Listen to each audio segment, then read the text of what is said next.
অবমাননা করা হবে। আরেকটি তথ্যে বলা হয়, নোটিফিকেশনে বলা হয়েছে আইনজীবী ও ক্লার্ক ব্যতীত আর কেউ সুপ্রিম কোর্টে প্রবেশ করতে পারবে না, সুপ্রিম কোর্টের আপিল বিভাগের এজলাসে। কিন্তু দেখা যাচ্ছে যে আপিল বিভাগই নয়, হাইকোর্টের কোনো বেঞ্চেই আমরা যেতে পারি না।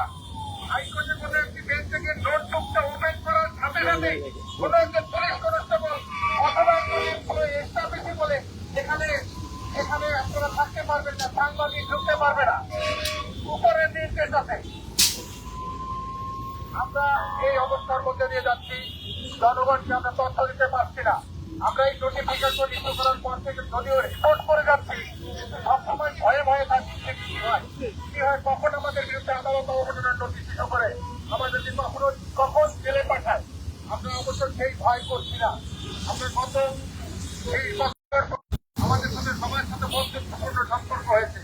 আমরা চিফ জাস্টিসদেরকে অভিভাবক মনে করেছি, তারা আমাদের সাথে অনেক কিছু শেয়ার করেছেন, তাদের সীমাবদ্ধতা আমাদের কাছে প্রকাশ করেছেন, আমাদের সীমাবদ্ধতা তাদের কাছে প্রকাশ করেছি।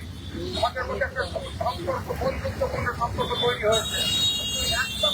বর্তমান প্রধানমন্ত্রীর কি ভেবেছেন, কি কারণে এই নোটিফিকেশন ইস্যু করতেছেন, আমাদের কারো কথা শুনতেছেন না।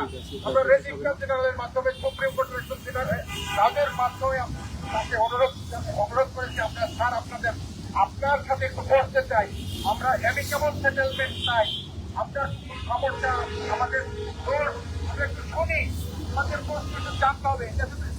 কোনো দেশে নজির নাই যে আপিল বিভাগে সুপ্রিম কোর্টের সাংবাদিকরা প্রবেশ করতে পারবে না, কিন্তু আমরা কোনো সাড়া পাচ্ছি না। আমরা আমাদের কর্মসূচি অব্যাহত রাখবো, প্রতি সপ্তাহে আমরা এভাবে সমাবেশ করবো। যারা এখানে এসেছিলেন সম্পাদক সহ বড় বড় সাংবাদিক নেতা, তাদেরকে অভিনন্দন জানাচ্ছি, আমি তাদেরকে কৃতজ্ঞতা জানাচ্ছি যে তারা এসেছেন এই রোজগারের মধ্যে। আমি আর একটা কথা বলতে চাই, আমরা আমাদের কর্মসূচি পালন করবো, অব্যাহত রাখবো এবং আমরা সংবাদ পরিবেশন থেকে কখনো বিরত থাকবো না। আমি বলতে পারি জনগণের, বাংলাদেশের জনগণের তথ্য জানার অধিকার থেকে কাউকে বঞ্চিত করবো না। তার জন্য যদি একলা আশুতোষ সরকারের জেলে যেতে হয়, জীবন দিতে হয়, আমি তার জন্য রাজি। যদি একলা আশুতোষের জীবনের বিনিময়ে যদি বাংলাদেশের মানুষের অধিকার প্রতিষ্ঠিত হয়, আমি সেই জন্য প্রস্তুত আছি। আপনাদেরকে অনেক অনেক শুভেচ্ছা, ভালোবাসা ও অভিনন্দন জানাচ্ছি। ধন্যবাদ।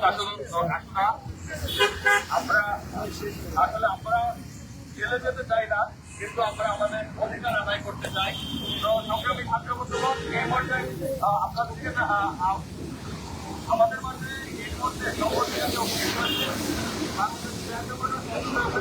সংগ্রামী সাধারণ সম্পাদক জনাব MM বাদশা, ধন্যবাদ জানাচ্ছি সবাইকে। এ পর্যায়ে আমাদের নারী নেতৃত্ব সবসময় এগিয়ে আছেন। এর মধ্যে আমি আমাদের ধর্মীয় সাবেক সভাপতি জনাব হাবিবুল আক্তারকে অনুরোধ করবো বক্তব্য রাখার জন্য, সংক্ষিপ্ত বক্তব্য রাখার জন্য।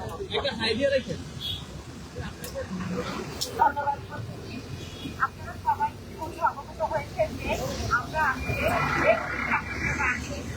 সামগ্রিক শান্তি এখানে উপনীত হয়েছি। আমরা সবাই বিশ্বাস করি গণমাধ্যমের স্বাধীনতায় সমাজকে অত্যন্ত সুন্দর এবং সঠিক পথ নির্দেশনা করতে পারে, এবং সেই গণমাধ্যমের স্বাধীনতা ব্যাহত হচ্ছে একেবারেই দেশের সর্বোচ্চ আদালতে, এমনকি আমরা বিশ্বাস করছি।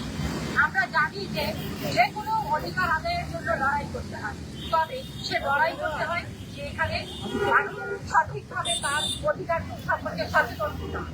কিন্তু আমরা অবাক হলাম যে সর্বোচ্চ আদালতের সর্বোচ্চ অর্থাৎ প্রধান বিচারপতি আমাদের এই অধিকার থেকে বঞ্চিত করছে।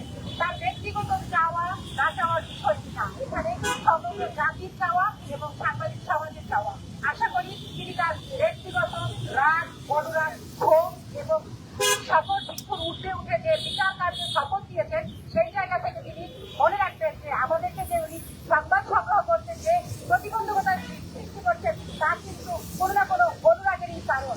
আমরা আশা করবো এই অনুরাগ থেকে উনি বেরিয়ে আসবেন এবং সকলের এই দাবির সাথে একাত্ম হয়ে আমাদের সঠিকভাবে সংবাদ পরিবেশনের জন্য সহযোগিতা করবেন। এটি আমার চাওয়া এবং আমাদের সকলের চাওয়া। সেই চাওয়া অবিলম্বে কার্যক্রম হবে, সেই চাকরিতে আমি আমার ধন্যবাদ সবাইকে। ধন্যবাদ।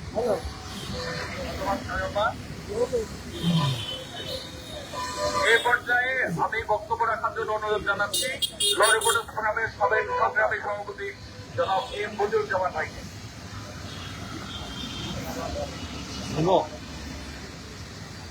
হ্যাঁ